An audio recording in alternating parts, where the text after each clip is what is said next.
नमस्कारम। कुछ दिन की गैप के बाद हम फिर से मैं वापस आ गया हूँ और मैं कोशिश करूँगा कि जो बेस्ट जो कंटेंट मिल सकता है आपको चेस वाइज़, वो मैं देने की आपको कोशिश करूँ। तो आज हम जो देखने वाले हैं ना, वो है टॉप 5 चेस गैम्बिट्स। मतलब व्हाइट की तरफ से हम देखने वाले हैं कि क्या टॉप 5 जो जिनका सबसे ज़्यादा स्कोर है या सबसे ज़्यादा लोग उनको पसंद करते हैं, गैम्बिट वाले सेक्शन में, उनको हम देखने वाले हैं। तो जो 5th नंबर का है, पहले उसको हम देखेंगे, फिर 4th और हम लोग 1 की तरफ जाने वाले हैं। तो 5th नंबर का जो मुझे लगता है सबसे पॉपुलर और इफेक्टिव गैम्बिट है, that is the Smith and Morra gambit. मोरा गैम्बिट के नाम से ही ज़्यादातर वो फेमस है, एक्चुअली देखा जाए तो बहुत सारे बुक्स में उसको उसी नाम से कवर करते हैं। तो हम लोग डायरेक्टली जाते हैं कि वो कैसे स्टार्ट होता है और बेसिक सा उसका जो आइडिया है, वो हम उसमें देखने वाले हैं, राइट? E4 सबसे अच्छी बात ये है कि ये सिसिलियन के अगेंस्ट होता है, क्योंकि सिसिलियन सबसे ज्यादा खेली हुई ओपनिंग है अगेंस्ट E4। तो अगर आप चूज करना चाहो तो आप एक अच्छा गैम्बिट है जो स्पेशली मुझे लगता है जब कोई बच्चा थोड़ा सा बिगिनर वाला स्टेज कंप्लीट कर लेता है, उसके बाद ये सच में आप यूज कर सकते हो, बिकॉज आइडियाज बहुत क्लियर और इफेक्टिव होते हैं बहुत बार, राइट? D4, सीकर D4 एंड देन C3। अब ये जो पॉन सैक्रिफाइस है, यही main Smith and Morra gambit का पार्ट है, बिकॉज व्हाइट क्या कर रहा है, एक पॉन सैक्रिफाइस दे रहा है और उसका मेन इंटेंशन है एक सेक्शन को लाना, which is activity versus material. मतलब इसमें क्या होगा, जैसे आप डी कट सी मारोगे तो नाइट कट C3 के बाद अभी आप देखिए कि व्हाइट ने एक नाइट डेवलप कर लिया है। उसके पास फ्री प्ले है for this bishop on C4, bishop on F4 और G5, नाइट ऑन F3। तो बहुत ही आसानी से वो अपनी डेवलपमेंट कर रहा है विथ एक्टिविटी। और ब्लैक का अगर देखें तो जो एक पॉन उसने डेवलप किया था वो एक्सचेंज हो चुका है और कोई पीस डेवलप नहीं है, right? So night C3, may be night C6, night F3, आप D6 या नाइट F6 खेल सकते हो। मोस्टली D6 खेलते हैं। E6 भी एक अच्छा चॉइस है ब्लैक की तरफ से। Bishop to C4, knight F6। और अब आप देखिए यहाँ पर जो है ब्लैक के व्हाइट के पास बहुत ही क्लियर और बहुत ही क्लीन सा एक कंटिन्यूएशन है, which is to play short castle, bishop to G5, और समटाइम्स आप F4 भी खेल सकते हो, क्वीन E2। और उसके बाद जब कैसल हो जाएंगी, जैसे कि हम एक नॉर्मल सिचुएशन में जाते हैं, after knight F6 castle, E6, queen to E2, and then bishop E7 अगर आप खेलते हो तो रुक D1। और उसके बाद आप बिशप को जहां चाहो आप डेवलप कर लो इन दो स्क्वायर्स में से, एंड देन रुक A7।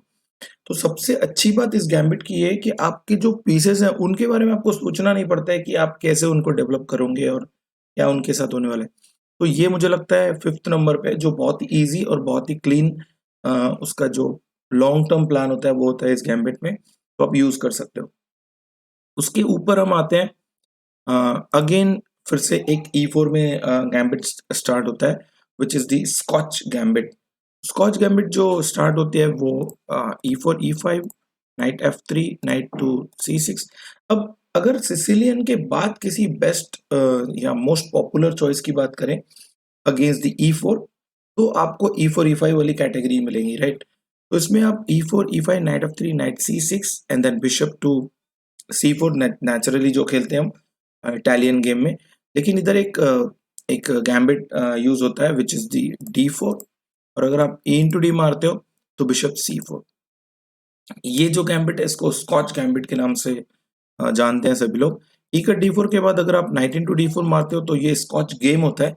बिशप C4 अगर आप जाते हो तो that is the Scotch gambit. और इसमें ब्लैक की तरफ से 2-3 चॉइसेस है, जैसे बिशप C5 आप खेल सकते हो, नाइट F6 एक पॉपुलर चॉइस है। तो यहाँ से जो है स्कॉच गैम्बिट का स्टार्टिंग पॉइंट शुरू होता है मुझे लगता है। उसके बाद हम आते हैं जो बहुत ही हाई लेवल पे भी खेलते हैं बहुत बार लोग, और साथ ही साथ इवांस गैम्बिट जो है, जो थर्ड सेक्शन पे हमारे, इवांस गैम्बिट भी E4 वाले सेक्शन में स्टार्ट होता है। E4 E5, knight to F3, knight to C6, bishop to C4, bishop to C5। And ये जो पोजीशन है ये इटालियन गेम का एकदम स्टार्टिंग पॉइंट है। सडनली यहाँ पर एक वाइट एक पॉन सैक्रिफाइस देता है सिर्फ एक्टिविटी के लिए और अटैक के लिए, जहाँ पे आप सिंपली B4 खेल सकते हो। मुझे याद है कि अगर सबसे बड़ा नाम इसमें ले तो कस्परोव का एक गेम याद है मुझे, जो अ, विशी आनंद के साथ उन्होंने खेला था। कस्परोव ने बहुत कम बार इवांस गैम्बिट को यूज किया, लेकिन विश्वनाथन आनंद के साथ जब उन्होंने खेला था तो उनका जो जो स्टाइल था व्हाइट की तरफ से, बहुत ही अग्रेसिव था और वो एक सरप्राइजिंग वेपन भी रहता है बहुत बार। ज़रूरी नहीं है कि आप हमेशा गैम्बिट को यूज़ करो, लेकिन हाँ, गैम्बिट कभी-कभी बहुत ही सरप्राइजिंग होते हैं आपके ओपोनेंट के लिए और बहुत ही आप आपका ओपोनेंट अगर वो अच्छा प्रिपेयर्ड नहीं है तो वो क्रश हो सकता है, राइट? मैं खुद भी व्हाइट से खेल चुका हूँ बहुत बार इवांस गैम्बिट। ब्लैक से मैं हारा भी हूँ कुछ गेम्स इसमें, तो डेफिनिटली एक ये टेस्टिंग पॉइंट होता है आपके लिए कि आपको कितना पसंद है ये, राइट? तो इवांस गैम्बिट जो है वो बिशप b4 c3 और उसका जो मेन लाइन है bishop a5 d4 and then यहाँ से बहुत सारे लाइन्स होते हैं, लेकिन अगर उसका मेन हम जो टेरिटरी है उसमें जाएँ हम, तो ई का d4 शॉर्ट कैसल और यहाँ पे आप देखिए व्हाइट के 2 पॉन जा चुके हैं, तीसरा भी मर रहा है, लेकिन फिर से वही एक सेक्शन एक्टिविटी वर्सेस मटेरियल। तो ये बहुत ही बढ़िया चीज़ है समझने के लिए चेस को, क्योंकि ये चेस का अलग फॉर्मेट है, जहाँ पे आप मटेरियल दे रहे हो एक्टिविटी के लिए। जनरली जब हम चेस सीखते हैं, तो हमको ये सिखाया जाता है कि आप मटेरियल फ्री में मत दो।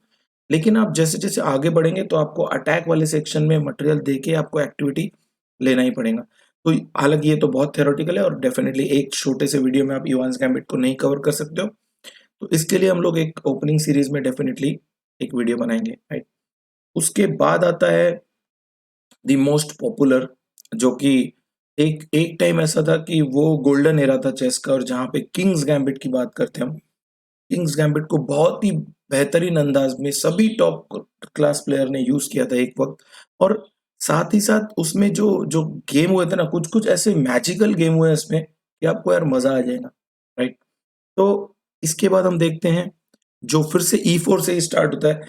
अब मज़े की बात देखो कि व्हाइट से जो सबसे बड़े गैम्बिट हमने देखे, ये चौथा है किंग्स गैम्बिट, वो सभी E4 से स्टार्ट हो रहे हैं, राइट? इसीलिए ना फिशर जैसे बोलते थे कि बेस्ट बाय टेस्ट, मतलब जो E4 के लिए उन्होंने बोला है।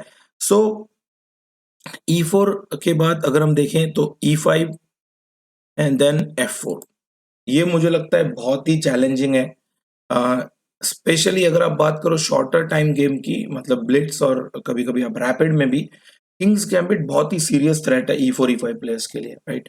अगर आप E4 E5 खेलते हो तो आपको डेफिनिटली ये प्रिपेयर करना चाहिए, नहीं तो कभी ऐसा होगा कि आपका उस टूर्नामेंट का सबसे क्रूशियल गेम होगा और उस वक्त आपको ये बहुत याद आने वाली बात कि आपने किंग्स गैम्बिट क्यों नहीं प्रिपेयर किया। तो आपको ज़रूर देखना चाहिए और अगर आप व्हाइट से खेल रहे हो, तो किंग्स गैम्बिट डेफिनिटली आपको लाइफ में, अगर आप E4 खेलते हो, तो यार एक बार ट्राई करना ज़रूरी है, राइट?